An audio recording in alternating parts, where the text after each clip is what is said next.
হ্যাঁ এ দুষ্টু, তোরা তো উঠাতে পাঠালাম, তুই তো গিয়ে শুয়ে পড়লি। দুষ্টু, এ দুষ্টু, তোকে কি করতে পাঠিয়েছি ওখানে?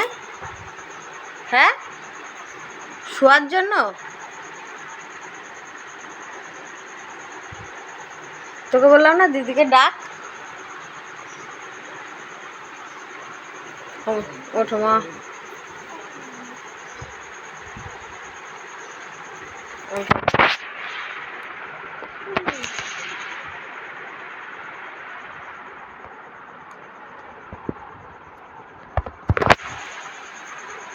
দেখো ওরা বলে ঘুম। আমি বললাম কি তুই দিদিকে ডেকে তোল। ও দিদিকে ডেকে না তুলে ওর দিদির সাথে দুষ্টুমি করা শুরু করে দিয়েছে। দেখো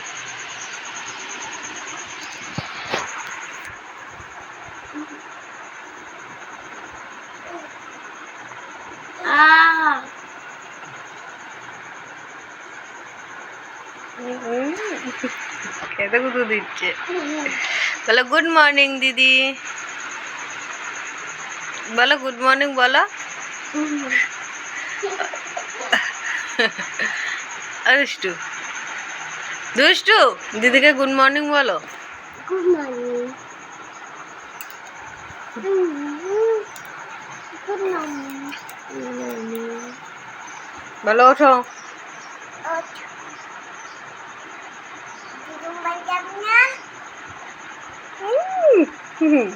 শুধু দিদুন বাড়ি।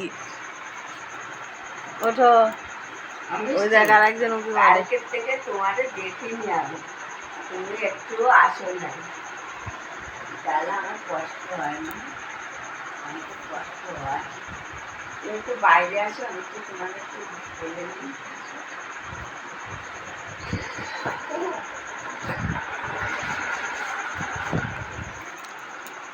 ওঠো ওঠো। দিদিভাইকে মেসেজ করেছি তাড়াতাড়ি চলে আসবে পড়াতে। তাড়াতাড়ি পড়ে, আজকে যদি তাড়াতাড়ি পড়ে নাও তাহলে কালকে বিকালে আসবো। ওঠো, দাদাভাইকেও মেসেজ করে দেবো, ঠিক আছে, বিকেলে আসবে। ওঠো, দাদাভাই কালকে বিকেলে আসবে। দিদিভাই আর কালকে বিকেলে আসবে না, দিদিভাই আজকে সকালে পড়িয়ে দিয়ে গেলে আর কালকে বিকেলে কী করতে আসবে? একদিন ছুটি থাকবে। ওঠো ওঠো ওঠো ওঠো, ব্রাশ ট্রাশ করে নাও, সবাইকে গুড নাইট বলে দাও। গুড মর্নিং না গুড নাইট বলবা? Good morning.